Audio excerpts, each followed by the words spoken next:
Salut! Espero que esteja tudo bem com você. Hoje, nesse texto, a gente vai ver várias palavras importantes para o seu francês avançar ainda mais. Esse texto eu tenho certeza, mas assim, absoluta que você conhece.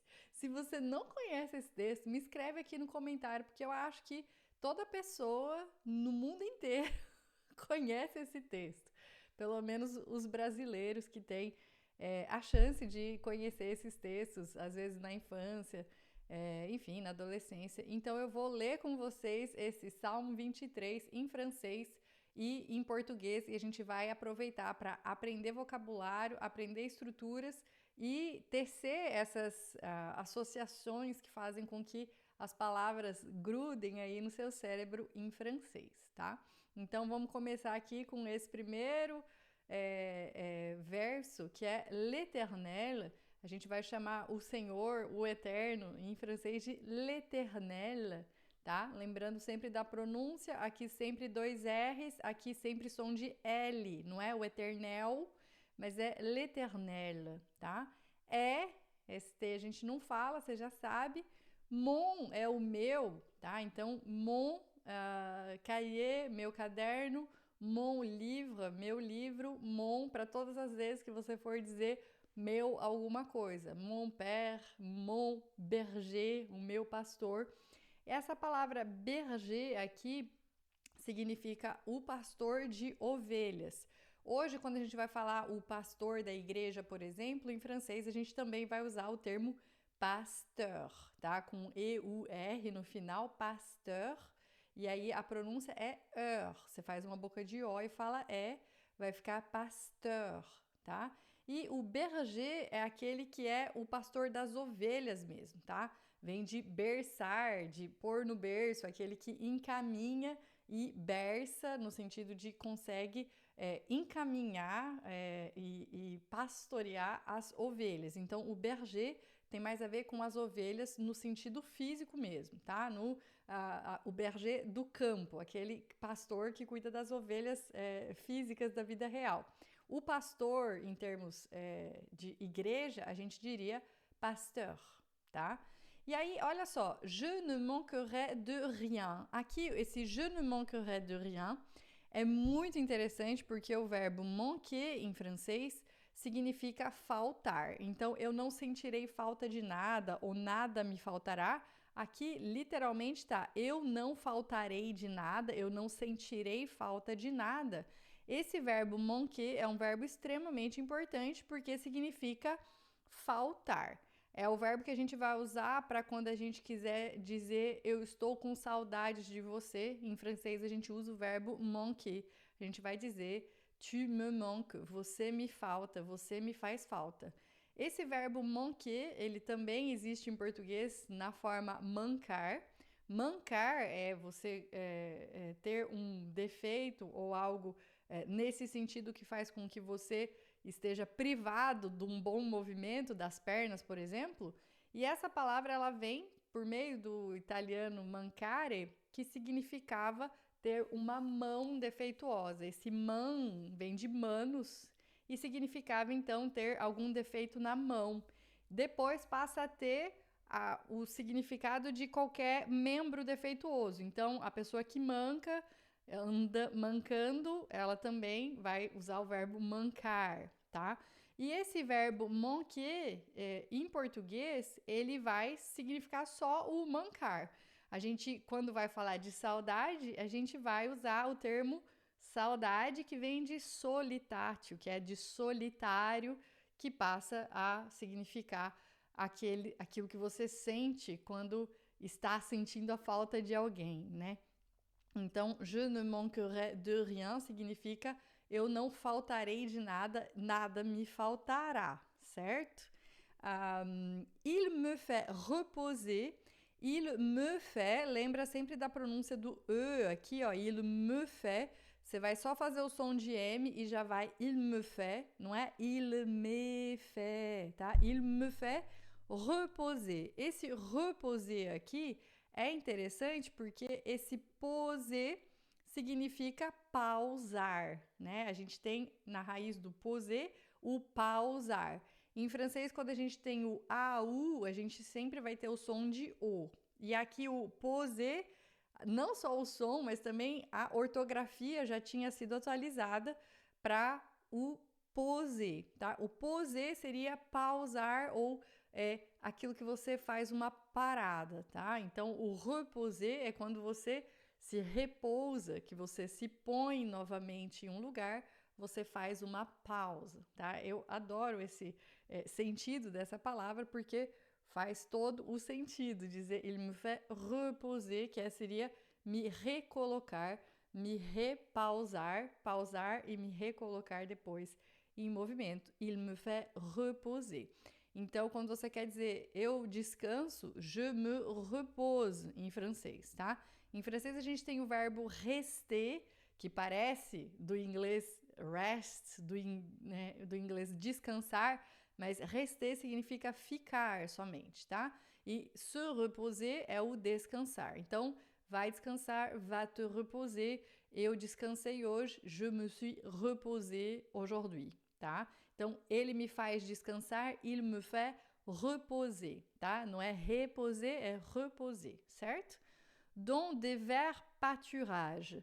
Ele me faz don de verre. Don é dentro ou em. Então, don de verre pâturage em verdes pastos. O ver, a gente não fala nem o T nem o S, é o verdes, né? A letra T e S a gente não fala, mas olhando assim você consegue associar com verde, tá?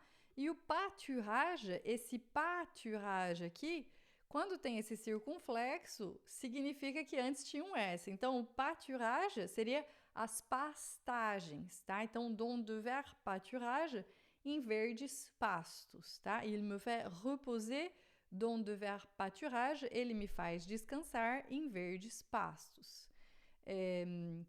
Il me dirige, ele me dirige, literalmente, ele me guia, il me dirige près des eaux paisibles.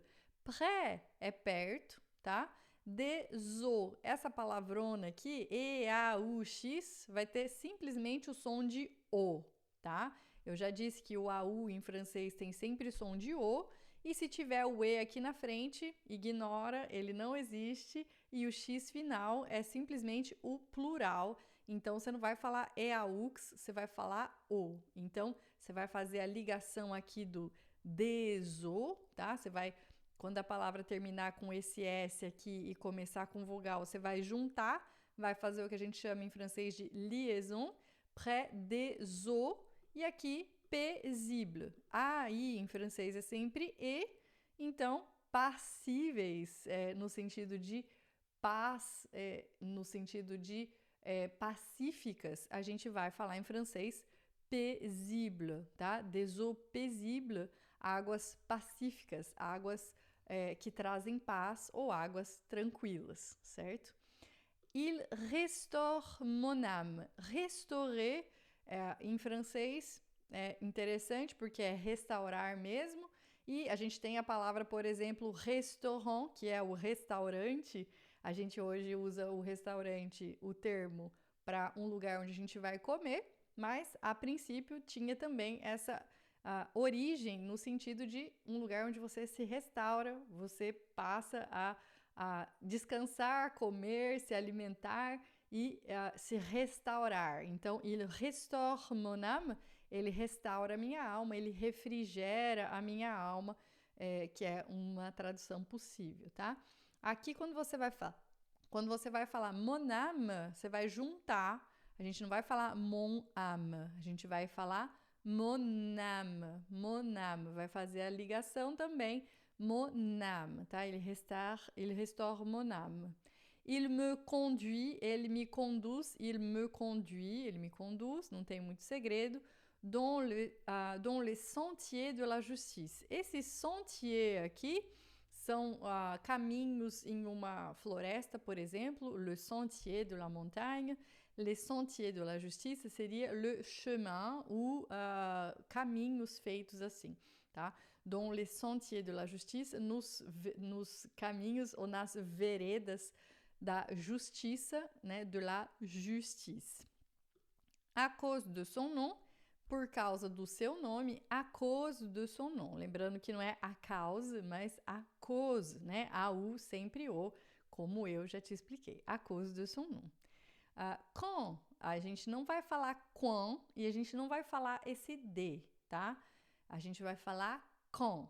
Quand je marche. Je marche, eu ando. Você vai lembrar de marchar, obviamente.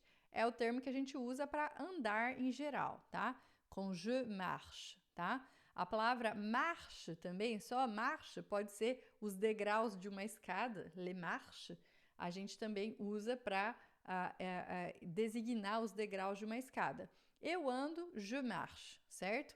Fazer uma caminhada, faire de la marche, tá? Quand je marche, quando eu ando, não é necessariamente eu marchando como um soldado, é só andando mesmo, dans la vallée de l'ombre. Olha que interessante, a gente chama sombra em francês de ombre e não sombra, tá?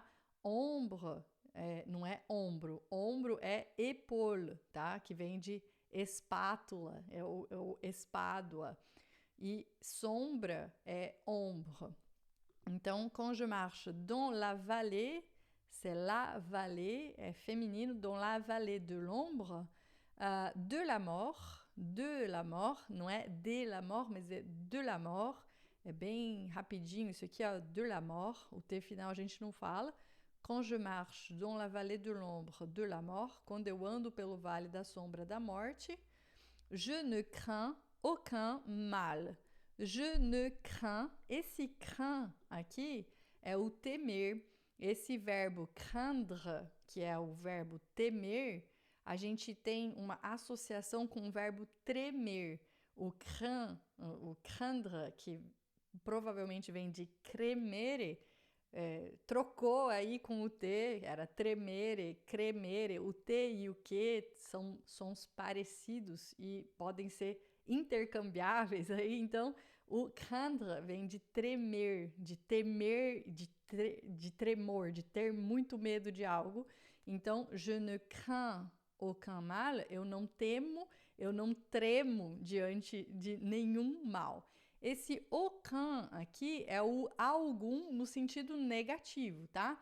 Aucun é nenhum, eu não temo mal nenhum ou mal algum aqui, porque tá na negação, a gente usa o algum, mas esse aucun, a gente não vai falar aucun, é o, como eu já expliquei, a U sempre o, e aqui a gente vai falar un, tá? Un, aucun. O N em francês vai ser un. Então, je ne crains aucun mal, nenhum mal. Je ne crains, eu não temo nenhum mal, tá? Aí, o interessante aqui sobre esse verbo é o quê? Quando você quer dizer só ter medo, em francês, geralmente você vai usar o avoir peur, que é o ter medo. Esse peur é da mesma raiz de pavor, no italiano paura, a gente usa com mais frequência. Eu tenho medo disso. J'ai peur de ça. J'ai peur, tá? E o craindre é mais um temor no sentido de um temor mais elevado. É um termo mais formal, tá? Je crains Dieu, par exemple, né? Eu temo a Deus, por exemplo, je crains. Ele é um termo que vai ser usado também. Ça craint. Existe essa frase, né? Tipo, ça craint. Nossa, isso é ruim, isso é péssimo, né? Isso é muito ruim mesmo. É quase uma gíria. Ça craint. C-R-A-I-N-T, ça craint, tá? E a gente, para falar mais com frequência, assim, ter medo mesmo, é avoir peur, tá? Je ne crains aucun mal, car tu es avec moi. Esse car aqui não é carro, né? Carro é voiture, você vai lembrar de viatura. E o car aqui é o nosso pois ou porque na resposta ou numa justificativa, tá? Então, je ne crains aucun mal, eu não temo nenhum mal, porque, por esta razão, por isso, né? Aí você pode usar o car. Ele é um pouquinho mais formal do que o parce que, tá? O parce que é o que a gente vai usar com mais frequência, mas o car, ele também é muito usado um pouquinho mais formal. Car tu es avec moi. Tu es avec moi, você está comigo, né? Tu es avec moi, você está comigo, tá? Tá, houlette, essa houlette aqui seria o cajado ou uma vara, tá? Vem de houler, que é um verbo mais antigo, que a gente já não usa tanto em francês, que significa jogar ou lançar, e a houlette seria um tipo de cajado, tá? A gente usa houlette também para designar a pá do sorveteiro, porque parece uma colher de sorveteiro, né? Uma pá assim. Então, a houlette é esse instrumento, que é uma vara, o parecido com o cajado, tá? E aí tem o tom batom, né? Esse batom vem de bastão, como eu já expliquei também anteriormente. O A aqui, com esse circunflexo, indica que antes existia um S. Aí, quando a gente coloca o S aqui, a gente descobre a palavra, né? Batom fica bastão. O bastão é o quê? É um pedaço de madeira que a gente usa, às vezes, como cajado. Um bastão, pode ser um bastão de qualquer coisa, né? Uma peça de madeira cilíndrica, né? Então, batom. A gente, em francês, não usa o termo batom para falar de batom, que a gente usa em português. O batom, em português, em francês, vai ser rouge à lèvre, que é o nosso batom. Então, rouge é vermelho, a lèvre, lèvre é lábios, então o rouge à lèvre seria o nosso vermelho para lábios, que é o nosso batom. Eu sei, a gente tem o batom em português, poderia ser muito mais fácil, mas a vida é assim, gente. Tem hora que não é do jeito que a gente imagina. Por isso que é bom sempre estudar, porque daí você vai realmente aprendendo cada vez mais. Então, ta houlette et ton bâton, a sua vara e o seu cajado, me rassure. Rassurer, em francês, significa tornar seguro. Esse sur aqui, em francês, significa seguro. É a palavra em francês que significa seguro. Tanto é que a gente usa je suis sûr, eu estou seguro, eu estou certo disso. Por exemplo, je suis sûr de ça. A gente usa como bien sûr, tipo, muito seguro, muito certo, certamente, com certeza. E o verbo rassurer seria assegurar, tornar seguro, tá? Então, rassurer é tornar seguro, né? Ton bâton et ta houlette me rassurent, me trazem segurança, me trazem conforto, me consolam, tá? E esse rassurer a gente usa também para elogiar alguém, para dizer, nossa, tu rassures, né? Você acertou, você tá ótimo, parabéns, tu rassures, tá? Então, eu queria só ler novamente esse texto com você e gostaria de, dessa vez, te propor um exercício um pouco diferente. Eu vou te propor que você repita comigo, para você se ouvir falando francês, porque isso com certeza vai fazer toda a diferença aí no seu aprendizado. Vamos lá comigo? Vamos lá, vou colocar aqui no começo de novo. L'Éternel est mon berger. O Senhor é o meu pastor. Je ne manquerai de rien. Nada me faltará. Il me fait reposer. Ele me faz descansar dans de verts pâturages, em verdes pastos. Il me dirige. Ele me guia près des eaux paisibles, perto das águas tranquilas. Il restaure mon âme. Ele restaura a minha alma. Il me conduit. Ele me conduz dans les sentiers de la justice, nas veredas da justiça, à cause de son nom, por causa do seu nome. Quand je marche dans la vallée de l'ombre de la mort, quando eu ando no vale da sombra da morte, je ne crains aucun mal, eu não temo mal algum, car tu es avec moi, porque você está comigo. Ta houlette et ton bâton me rassurent, a tua vara e o teu cajado me consolam, tá? Agora, só em francês, se você quiser me mandar lá no Instagram, lá no TikTok, o seu áudio, eu vou adorar ouvir e a gente se vê no próximo vídeo. Lembrando que se você quiser ser meu aluno, participar da minha comunidade, o link para você conhecer as opções para integrar a minha comunidade estão aqui na descrição e a gente se vê no próximo vídeo. Au revoir e à la prochaine. Até a próxima.